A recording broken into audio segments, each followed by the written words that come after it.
Bendito seja o nome do Senhor, porque o Senhor é bom e a sua misericórdia dura para sempre. Que prazer estar com você nesta semana especial, uma semana abençoada de estudo da Bíblia. Eu aproveito e parabenizo você porque você aceitou o convite de participar desse grupo de estudo, de oração, de louvor a Deus. Eu tenho certeza que já está sendo e vai seguir por toda a semana sendo uma bênção na sua vida. E eu não tenho dúvida de que será bênção para mim também, porque é um privilégio. Que Deus realmente continue abençoando você, abençoando sua família. Estamos juntos para uma semana de bênçãos e de vitórias em nome do Senhor. O nosso texto base do estudo de hoje, Lucas capítulo 24, versos 13 a 35. Esse encontro maravilhoso que Jesus teve com 2 de seus discípulos no caminho de Emaús. Emaús era uma pequena vila que ficava próxima à cidade de Jerusalém. Esse encontro aconteceu há quase 2000 anos, não é? Na tarde do domingo da ressurreição de Cristo. A Bíblia diz que os discípulos, os 2 que seguiam para Emaús, estavam decepcionados porque Jesus havia morrido. Porque Jesus foi crucificado. E aí você poderá me dizer assim, afinal de contas, Jesus não havia dito que ele morreria? Ou ele disse isso várias vezes. Jesus disse que seria preso, que seria julgado, seria condenado, crucificado, mas que ao 3º dia ele ressuscitaria. Ele disse isso diversas vezes. E o propósito do Senhor era afastar da mente dos discípulos falsos conceitos que corriam entre os judeus com relação à vida e ao ministério do Messias.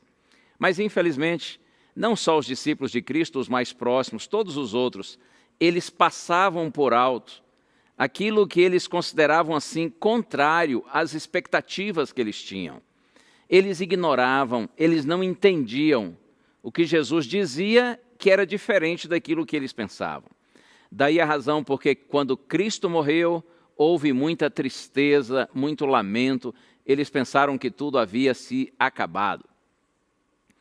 Você já pensou por que Jesus, quando encontrou aqueles 2 discípulos, ele não se identificou logo? Jesus poderia ter chegado e dito, olha, eu sou Jesus, ouçam aqui, olhem bem para mim.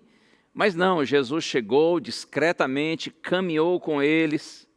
Só depois de ter estudado a Bíblia com eles é que Jesus se identificou. Por que será isso? Ou eu não tenho dúvida de que se Jesus tivesse se identificado assim que ele se apresentou, os discípulos ficariam tão felizes, tão eufóricos, tão satisfeitos, que eles não se interessariam mais pelo estudo.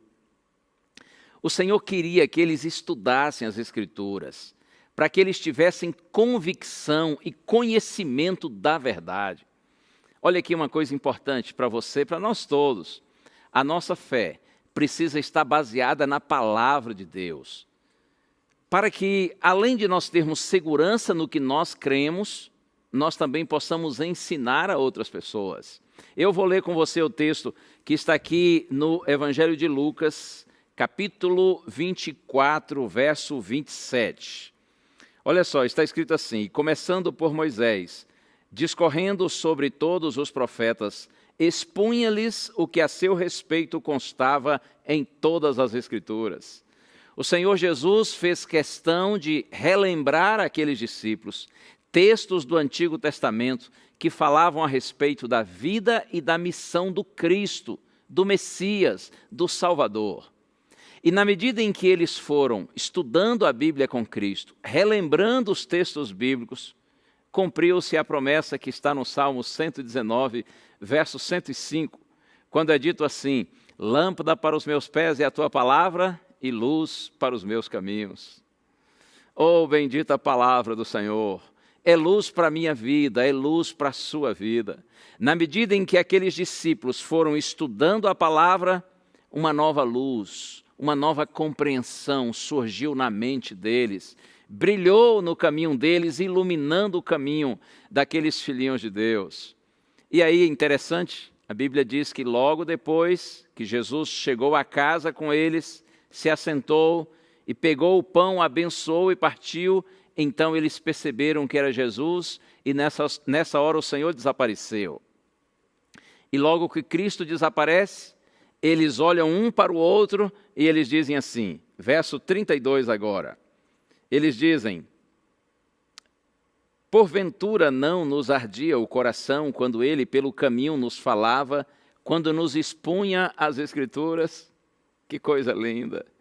Porventura não nos ardia o coração quando ele nos falava pelo caminho, quando ele nos apresentava as Escrituras? Maravilhosa é a hora quando a palavra de Deus arde em nosso coração. Quando a gente tem esse encontro com a palavra e pela palavra de Deus nós somos renovados. Quando essa palavra brilha na mente, brilha no coração e ilumina o nosso caminho. Lá no livro do Apocalipse, capítulo 1, verso 3, tem uma promessa que eu também quero compartilhar com você. Comecinho aqui do livro do Apocalipse, capítulo 1, no verso 3. Olha só a promessa de Deus. Bem-aventurados aqueles que leem, aqueles que ouvem as palavras da profecia e guardam as coisas nela escritas, pois o tempo está próximo. É assim mesmo.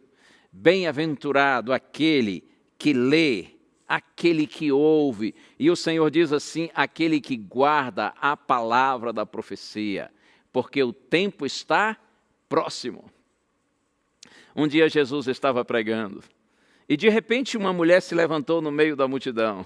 A mulher estava tão eufórica com a pregação de Cristo que ela já levantou gritando assim, bem-aventurada aquela que te concebeu, que te gerou e os seios que te amamentaram. Olha só a empolgação da mulher. Aí Jesus disse assim, antes, bem-aventurados são aqueles que ouvem a palavra de Deus e aguardam. Bem-aventurado quer dizer feliz. Feliz aquele que ouve a palavra de Deus. Feliz aquele que lê a palavra de Deus. Feliz aquele que interioriza no coração a palavra de Deus e procura guardá-la, segui-la, obedecê-la. Ouça bem isso. A palavra de Deus. Não a palavra do pastor, do padre, do apóstolo, do bispo, do reverendo, ou mesmo a palavra da igreja, dos pais, da tradição, dos amigos. Claro que todos estes têm o seu valor. Mas olha uma coisa, ainda que os homens sejam sinceros, eles podem estar equivocados. Por isso que a promessa é para todos aqueles que ouvem a palavra de Deus, que leem a palavra do Senhor e guardam, obedecem, seguem a palavra do Senhor. A sua segurança, a minha segurança, nós estamos seguros quando nós seguimos a palavra de Deus, porque é pela palavra de Deus que nós somos renascidos. Lá na carta aos Hebreus, capítulo 4, verso 12, está escrito assim, que a palavra de Deus é viva e eficaz, mais cortante do que qualquer espada de 2 gumes, e essa palavra é apta para discernir pensamentos e propósitos do coração. Que Deus lhe abençoe, parabéns por sua decisão de estudar a palavra de Deus nesta semana. Eu tenho certeza que essa luz bendita vai guiar os seus caminhos e você vai encontrar paz, alegria e esperança no Senhor. Continue firme, não desista. Temos o desafio da semana pela frente e pela graça de Deus nós vamos vencer esse desafio. Chegaremos ao final da semana abençoados, tranquilos e felizes. Então a gente se vê amanhã. Combinado? Um abraço e até lá.